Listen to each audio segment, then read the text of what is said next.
And we're live. Welcome back, everyone. Craig Steger here. Um, why is video as important than ever? And even if no one watches your videos, that's a pretty provocative claim, isn't it? And I believe it's true. And I want to explain why I'm saying that and provide a little background to you.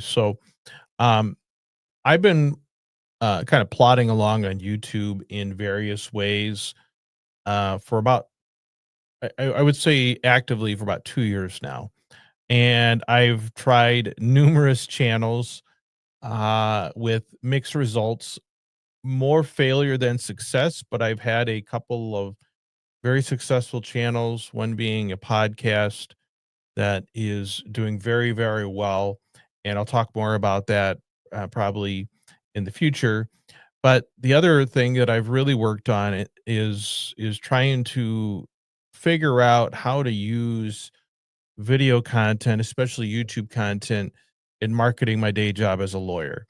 And I have learned that lots of lawyers have tried and more or less failed or at least given up on YouTube at some point in time, because it's very easy to get the sense that your efforts aren't really doing anything. Um, and I've fallen victim to that really as much as anyone, and I think some of the times it's well deserved because channels just haven't really done anything. I haven't found the right messaging or, whatnot. Who knows? Maybe I haven't been consistent enough, but there's lots of factors that go into whether a YouTube channel is quote unquote successful. Some of those factors are in your control, and some of those factors are not in your control. And also, I think how you define success is something that a lot of us need to think about. For most of us, a successful YouTube channel or any kind of video platform probably isn't about subscribers and views, although those are, you know, not irrelevant. They're really not probably what most of us are going for. Um, we are probably not going to be the next Mr. Beast. Um, we're not probably going to create a channel that is so popular that we can live off the ad revenue or that the ad revenue ever happens in the first place. But that doesn't mean that your YouTube journey can't be successful or doesn't have a purpose. You just have to reevaluate and ask yourself, why am I doing YouTube? Because there's lots of different ways that you can use YouTube. You can use YouTube just because you find it useful, beneficial either to yourself or to others, just to share your story. Podcasts are a great example of that. Um, Sharing your story, leaving a legacy. It's a little bit like, writing a book. Maybe you want to leave your videos for your children and grandchildren. And there's nothing wrong with that. And I think in some ways those make the best channels because people are doing it because they care deeply about the content and they care about whoever may eventually watch those videos, not for any personal gain that they're getting out of it. And that really reflects the one very successful podcast I've had because while I could monetize that probably if I wanted to, I have no interest in monetizing it.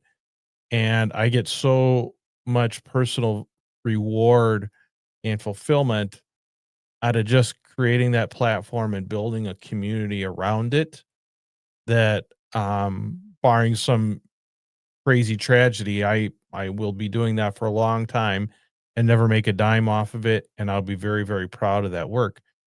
But for a lot of us, we want to use YouTube where we at least where we wanna create the content, and if there's a way to monetize that somehow, either directly or indirectly, we wanna do that, right?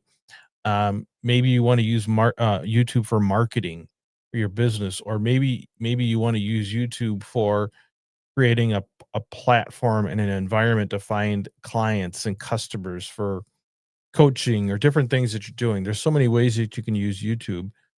Um, but one of the things that I discovered this past, actually, was it yesterday or the day before?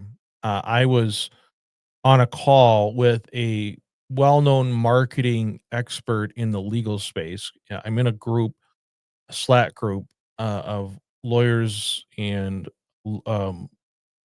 legal employees who focus on primarily on marketing, but other aspects of running a law practice. And they had a speaker that I has his own podcast. And one of the questions that came up is, what do we do? Well, how are things changing with the advent of AI? And and specifically in terms of how people search for products and services and things like that. And in this particular discussion, how do people find lawyers? And traditionally, at least on from an online perspective, it's been about Google.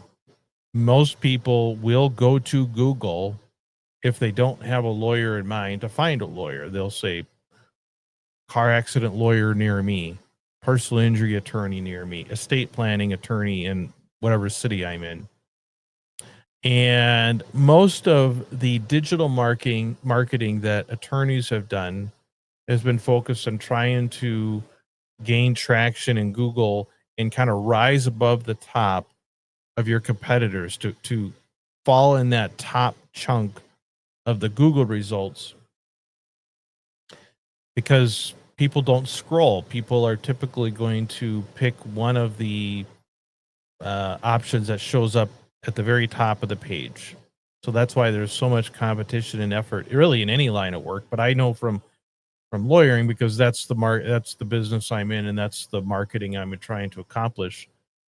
And it you can spend a lot of money getting there because of the time and effort it takes to create and sort of fine tune and continue to nurture the things that go into creating web content, primarily through web pages, but also through video that influence how Google rates people and you know, puts them in order when someone searches for something like that. Well, if you've used the internet at all, you probably have seen, and it might be in beta testing, so it may not show up all the time, but we're seeing more either on the website itself or just people just using the app like ChatGPT or Gemini or some AI environment. Rather than going to Google, people are asking ChatGPT, who's the best lawyer in my city, or who are the top 5 car accident attorneys in my area. And AI is approaching it differently, not surprisingly, from how Google does it. And in this is expected to probably replace Google in the very near future, in part because of its interactive nature.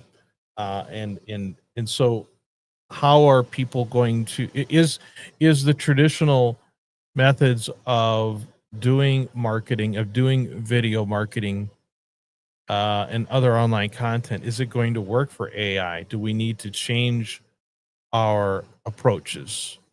Um, I think the general consensus is that most of the things that helped you sort of rise to the top in Google are going to get you a long way when it comes to AI results, but there are going to be some situations where it's totally different, or there are slight differences in what AI values, because what they're ultimately purporting to do is to search and try to rank by quality and reliability the people or businesses that provide whatever it is that you're trying to find as a consumer.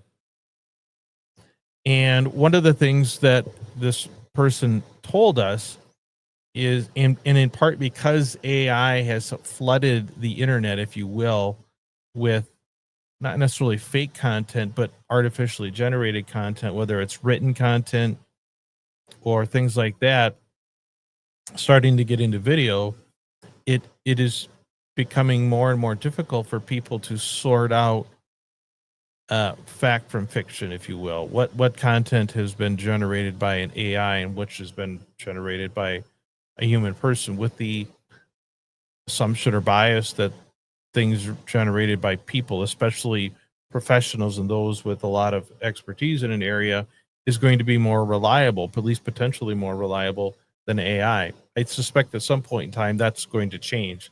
But for now, human experts are generally accepted as more reliable experts than AI. So what does that mean? Well, one of the things they figured out is AI uh, is actively searching for content that it has a stronger likelihood of having human origins. Because what the AI models do not want, what the AI products do not want to do is train themselves on other AI content. They're trying to mimic as best as they can human thought, human processing of information, things like that. So at least for now, and I think this is going to stay this way for a while, AI puts a high value on content that looks and is expected to have been created by human, even if it's not great content.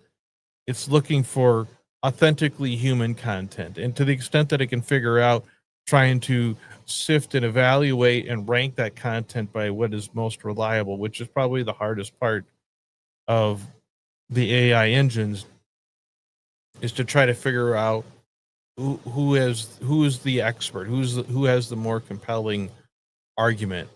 And so one of the things that he said is that YouTube and Reddit, and I think really any of the video like TikTok, um, at least currently, still has a high percentage of human created content. It isn't really AI generated, and so it is currently putting a ton of emphasis on validating and supporting its results by human video content. And so that's where YouTube, like for example, it if you have video content on YouTube and you also have, let's say, website content, um, it helps you if you have video content saying the same things on different platforms that sort of validate and support you as being an expert or knowledgeable or providing some unique perspective on things. And and so especially when it comes to video content and YouTube right now, it is very, very valuable to have video content that the AI uh, algorithms can connect between you and, let's say, search results, um, because of that. And so what they said is that it is maybe never been more important to make video content, even if no one watches it. Now, all things being equal, if you also have a bunch of subscribers or followers or likes, that probably will help you in terms of the AI models identifying you and lifting you up, elevating you into that kind of that top of the page results. But it doesn't have to be that way, because it very well could be that you have the only, or the one of the few unique approaches to things or perspectives, and so it may select your content even if there isn't any actual viewers or active viewers on YouTube. I remember recently, I do a lot of times searching for my local market for the search terms that I'm trying to build up in my legal practice.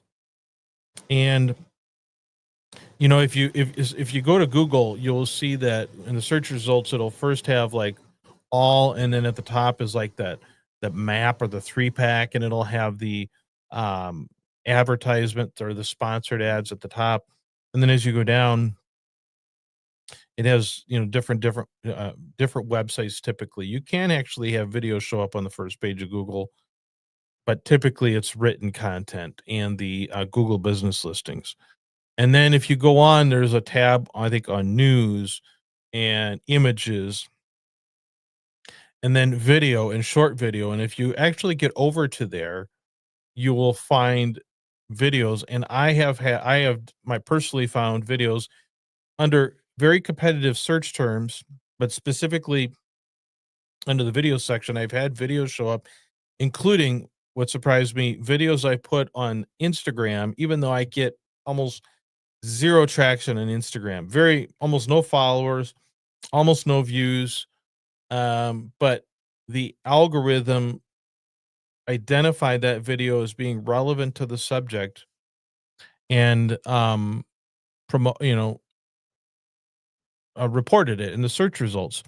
And so I was very curious about that because I knew that video didn't do anything on Instagram, but that doesn't seem to matter to Google and to the AI programs because it is further evidence of content that it perceives as created by an actual person, which I am, and it is elevated to a high status. And I believe, in my market at least, there's really no one competing for this space, so I have that going for me too. Now maybe that changes.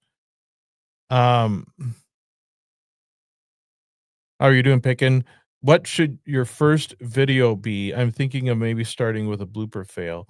Um, you got to get the the odds are your first, depending on how often you put out videos, your first dozen, maybe 2 dozen videos are gonna be terrible and no one's ever gonna watch them, so I really wouldn't worry too much about the content or the style or the theme because the chances of anyone watching it, unless you already have a fair number of subscribers, is not super good.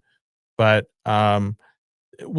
what I think you wanna focus on is reflecting transparency and authenticity, minimal editing, if any editing, because um, one of the things that I'm hearing from the experts in the marketing field is that in a world that is becoming more and more inundated with AI and either AI created or AI modified content,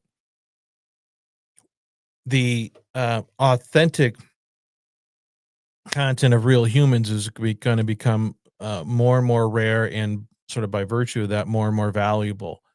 So I think you want to really focus on authenticity, especially when you're starting out your channel, because it can really easily look kind of fake and um, crafted if you are a brand new channel and you're trying to add a bunch of bells and whistles, and it just slows down progress. So I would plan to try to create 8 to 10 to 12-minute videos that are on subjects that you're very, very passionate about and or knowledgeable about, and just make that video and don't spend a lot of time, actually don't spend any time editing it other than if you have total bloopers and things like that. But that would be my recommendation to someone starting out.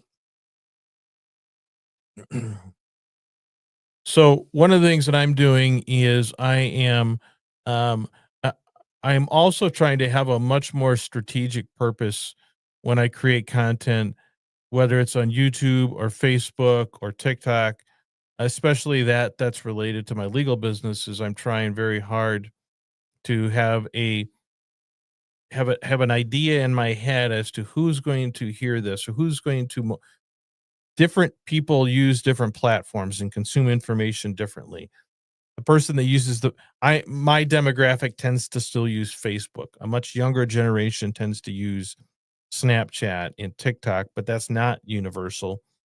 But there's also different types of content work differently on different platforms. So I would tell you, don't worry too much about that when you're starting out. What I would focus on is being consistent, and one of the best ways I think to grow a new channel especially is through shorts and reels. Shorts on YouTube and reels on the other social media platforms. Use the social media platforms to draw in traffic and attention to your YouTube channel. That's my suggestion, but realize that it takes time. For most of us, it takes, I would say, 3 to 6 months of consistent effort to start to gain some actual traction and results on YouTube. And so most people, in my experience, just can't they can't keep doing it for that long without a sense of results and without some assurance that it's going to make a difference. So you have to be aware from the beginning that's the road ahead of you, and have a plan to stick with it until you get through that and hopefully start enjoying results. Now, I know some people who have podcasts, not video, but have been religiously putting out an audio podcast almost every day for, I don't know, 3 4 years, and it's gotten almost no traction at all. At that point, I think you ask yourself, maybe my messaging, maybe I just don't have a message that resonates with people, or the way that I'm messaging it isn't accurate, isn't useful. But I think for most of us, you just have to like grind it out and get through that first 6 months, 6 to 9 months, first 20 or 30 episodes, depending on how frequently you're putting it out. That's the most important thing, is to create that consistent content and just get the bad stuff out of your system right away when people don't even know you exist. So I'm working very hard to refine my channels, to niche down the messaging, and in particular, not trying to do the same thing on every channel. Now, that doesn't necessarily guarantee results, but having views for the sake of having views, or having subscribers for the sake of having subscribers, doesn't actually get you anywhere unless they actually watch your content and follow whatever call to action that you have for them. Now, maybe it is simply to follow and watch new videos. But like I said earlier, most of us, we that's actually not the end goal. The end goal is probably to create a community, to create a list that you can sell to and market to. Um, you know, and so it's more important for most of us to have a smaller group of high quality um people that fit into our avatar, what we're trying to attract, than it is just a sheer numbers game, because people can subscribe to things for no real reason and never ever watch another video or again. So that's why it's really important for us small channels to focus on who am I trying to attract and why, and who is going to enjoy my content, and really focus as much as you can your content on that type of person. Envision them in your head. So that's one thing I'm working on a lot, and also trying to just be a little more strategic about what content I put on which channels and how I do it. So I'll be talking more about that over the coming weeks as I get more into it and hopefully get some data about it. But that's one of the things that I have pivoted on, is now that I've kind of got the hang of the YouTube experience of creating content, decent content, maybe not the highest quality content, but good sound, good video, things like that. I think it is, you know, it's the time for me to really focus and try to utilize the channels with a strategic plan in place, so that I can be evaluating and see if it worked or didn't work, and how I can tweak it and replicate the successes if I want.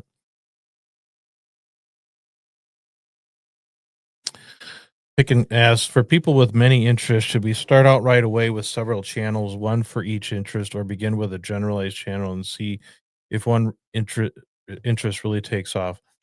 Um, I don't know that there's a right answer here. I think there is merits to both approaches. Um, but I think my gut tells me right now that your best option is to have separate distinct channels for separate and distinct messages, um, because it can confuse the algorithm, it can confuse viewers if you're too diverse, especially if you continue that way for a while. And it can actually, I have a channel that had been doing super, super well. And I did a few things. I uploaded some too many videos at one time, I think, and it kind of, I think I'm blacklisted I think I'm being, really hurt by YouTube right now, uh, because it perceived that I might be a spammer. So there are also other things that you can do that can hurt your channel. And one of the things that I've done to hurt channels in the past is try to be too diverse in the messaging. You can pick up more subscribers, but I think you're going to find that you're not creating a community of kind of your ideal person who loves every video that you put out. I guess what I'm saying there is I think I would focus on several channels if you want, or take one and just keep it limited to one topic and then move on to another one. Start that if you don't want to do them simultaneously. I do think the better approach, especially in keeping with what I've been saying here, is that it's better for us small channels to have 100 of very high quality viewers, loyal viewers that are kind of our avatar, than to have 1,000 that only very casually watch us. So I would create separate channels. And one of the things that I would point out, because I've made this mistake, is you can create multiple channels under the same Google username. And it is kind of handy, because you create one Google account and then just add channels that you can flip back and forth. And I have some like that. But one thing to keep in mind is Google or YouTube is kind of fickle, and you can get a ban or suspension, which I have gotten without any obvious explanation for what you did wrong, and it can torpedo every channel that you have under that, even if it was the offending conduct was only on one of the channels. So I would strongly encourage you to have separate channels and actually have them under a separate Google account. Just go create a unique generic Google account for your channel and keep it isolated, because it'll help protect you. And if you ever get to the point where you might want to sell or transfer a channel, you can do it much more easily if it's a standalone channel. So that's something to keep in mind. Good to see you, Anton. How are you? I I hope that I don't, are you doing your piano stuff on YouTube, or is that mostly on your other channels? I know you're on Instagram quite a bit, but I'd be curious to see if you're getting any traction, or if you're putting any effort into YouTube. And I know you have some different channels out there as well. Um, it is hard to kind of go back to Pickens' questions. It is a little bit hard to know when you're working out um, what the right messaging is. So I think what I would do is I would try to limit it to a particular topic, but keep it general, and then kind of narrow it down and refine it. But I wouldn't have on one channel, I'd have like videos of you working out, and also videos of you, what do I say, playing piano or something like that. Like, those are probably distinct things. But maybe you have a music channel and you refine it down to particular instruments, or to particular styles. I think that is fine. So, a separate Google account for each channel. Does Google punish a whole IP address or other? So my best theory, and I've learned this through trial and error and some mistakes along the way, is I think you want to have a separate Google account. They're free. And I have not seen any indication. I don't think Google will penalize other Google accounts that are under the same IP address, same computer, because I have that. But it will just, but if you have multiple YouTube channels under the same Google account, if one of them gets flagged, it can bring them all down. That's the thing you got to keep in mind. So yeah, it doesn't necessarily, I don't know that it necessarily punishes the channels, but if you get locked out like I have, you simply can't get in and post to your channels, right? So I have channels out there that were under the umbrella of an offending channel, and they're still out there. I can still find them, but I can't get to them and post to them. The other thing, the other safety net I would tell you is this, that I didn't have on some of those, is you can create administrators. And so what I generally do for all my channels is I have at least one separate person, separate account, even if it's my own account, that can be a manager. The whatever highest level sort of owner is to have a manager account, because you might still be able to access those um, non-offending channels under the offending Google account, um, if you have a managerial status. But if it was just you, you might lose those forever. So that's something to keep in mind. Um, though there's a limit to how many accounts can be connected to a specific phone number for verification. Yeah, so I've run into that as well. Um, although I have, how do I say this? I have figured out how to get around the verification process for a Google account. But if you want to verify a YouTube channel, you eventually have to give a phone number, and where it'll call you and give you a code, or it'll text you a code. You can create a basic YouTube channel that doesn't need to be verified. Now, don't be like me. Don't create 10 channels. It if you're only going to do a few, you should be fine. But I have figured out how to create some channels under the verified status.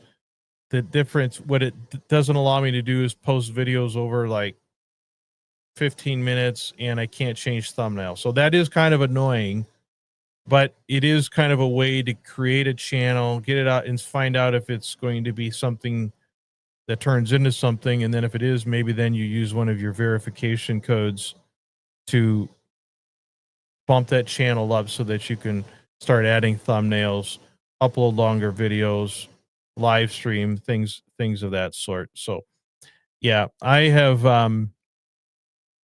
now the benefit I have is I have a big family, and so I've been making since I'm paying for my kids' cell phone plans, I make them do codes for me. So that's kind of, I guess, one of the few perks of having a huge family, is I can use the other phones that I'm already paying for. But I've reached the limits on all of them. Now but I've learned my lesson. I'm like, okay, make sure you don't just randomly create channels, and don't just randomly verify them all right away. Use a channel, start out a channel, but just don't verify it with a text message yet.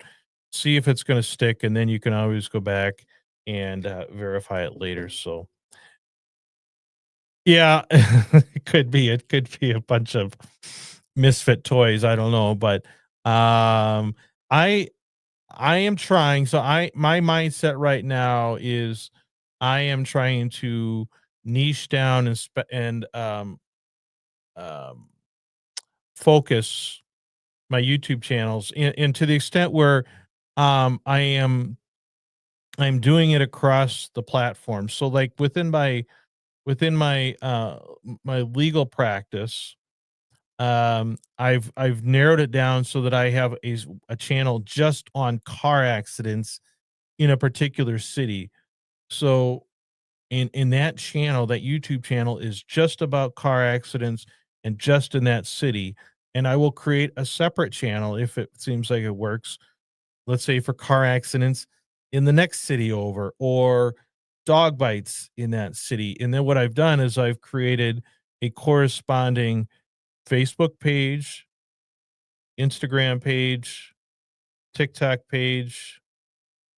What else? Am I missing anything? Uh, uh, a Spotify or podcasting account if you want to put a podcast with it.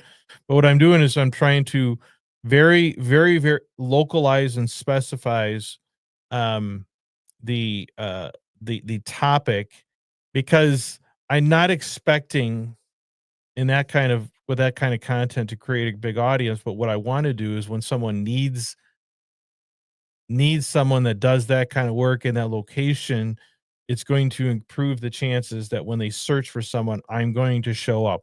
One of my videos on one of my platforms is going to show up. Now, still early in the process. I can't say with absolute confidence that it's a winner, but I haven't seen any drawbacks yet. Now, I'm not really recommending that for most people that are starting out, but once you kind of get the hang of the YouTube thing, um, I think if you are really trying to market a particular niche and you want to try and improve the chances of someone finding you when they search for you, I think the narrower and tighter your message and your channel is, and the more it appears across different platforms, I think that's going to give you the best chance of AI or some search engine finding you and putting you in front of whoever it is that's looking for you.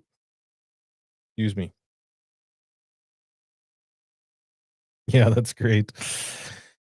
So, I'd be happy to help you guys, especially you picking if you have questions. I have a course that I'm working on, and if you'd like to get into that, send me a message.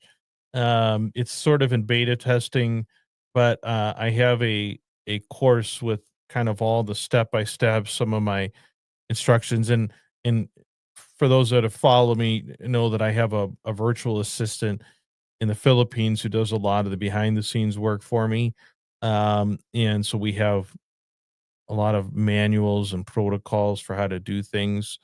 I'll be sharing that kind of stuff with people that want to get into that course. Eventually, I may offer some more exclusive, high level coaching and sort of mentoring for people that want to get into that. But for now, it's just going to be available to you. So stay tuned for that. Um, yeah, it made for an interesting interview. I said, just so you know, here's some of the stuff that you're going to be handling, and it hasn't been a problem. Um, but most people don't have that problem. They don't have the diversity of content that I do. But having an assistant of some sort is a huge help, because there is a lot of tedious stuff that goes on. It's not rocket science, but takes time, and in consistency is one of the most important things you need to do. Um, Consistency is the most important thing you can do as a new YouTube channel. Far more important than the quality of the audio, the flashiness of the thumbnails, all that. The most important thing you can do is to be consistent. And by consistent, like at least once a week, I think for the most part. Um, what are the most common things I delegate to my VA? So, um, a few things, and it varies. Now mine's part time right now. But so like right now I'm recording this on StreamYard. Now, StreamYard isn't for everyone, but StreamYard allows me to go live. It's kind of an expensive product, but it's a very nice product. So I record all my videos on StreamYard, and then my VA can log because it's cloud based, it's saving to the cloud. My VA can go in behind the scenes and download the content, and then what we and it'll create like a transcript, things like that. And then what she typically does, she runs it. We have a Chat GPT account. She runs the transcript through that and allows Chat GPT to generate summaries, descriptions, timestamps, proposed titles, even thumbnails. It's a little bit hit or miss. There are different AI programs to do a better job, but that's one of the things that she does. She just automatically takes and downloads that, runs it through Chat GPT. And if it's not a live stream, so like this, I'm live streaming, so the video will already be on the YouTube channel. But if you're not using StreamYard, or you're not live streaming, um, they can take that, and we save them all in a Google Drive. So she'll upload them to the Google Drive. She'll take, if you want to do some editing, like adding intros and outros or standard things like that. I'll have her do that in a video editing program like CapCut, and then when it's ready, she'll upload it to YouTube, get all kind of the preset stuff in there, get it ready to go, and take copy and paste from, let's say, Chat GPT, put the descriptions, the titles, the stuff in there, unlisted, and then I'll go in and then I'll kind of fine tune it. So that's probably one of the more important things that she does. Once for our system, once we have the YouTube finalized, we also put these videos or audios over on Spotify and Apple, specifically Spotify, and then from Spotify we feed it to the other platforms like Apple. So she goes in and logs into Spotify, uploads it, adds the thumbnail, the descriptions, all that kind of stuff. So that's something that she does all the time. Not huge time consuming projects in and of themselves, but when you put them all together, they take some time. So I record, I send her a message if it's not sort of a regularly scheduled thing. We communicate on WhatsApp. I send her a message saying this episode's done, and then she just knows. She just takes it from there, runs it through, uploads it, and kind of gets it ready. So that's kind of what I use her for. Um, I have tinkered with having her do some editing and thumbnail generation, and in that I have found is maybe I'm just too picky, but there's a creative element that I think the kind of the creator has to do. But a lot of this stuff is pretty standard, especially if you're running things through Chat GPT or you want to do some standard editing like adding intros and outros and things like that. That's all stuff that we have them do. But I always focus on stuff that is cloud based and goes through the Google Drive. What I don't like to do is to record stuff on my phone and then upload it to the computer. Then she's going to download it. So I'm a it works really good with cloud based services like we use um, for that kind of stuff. So yeah, that's a good question. I'm always looking for more ways to delegate that stuff. But it's a been one of the main reasons why I've been able to stay consistent and be successful on a bunch of our channels. So any other questions?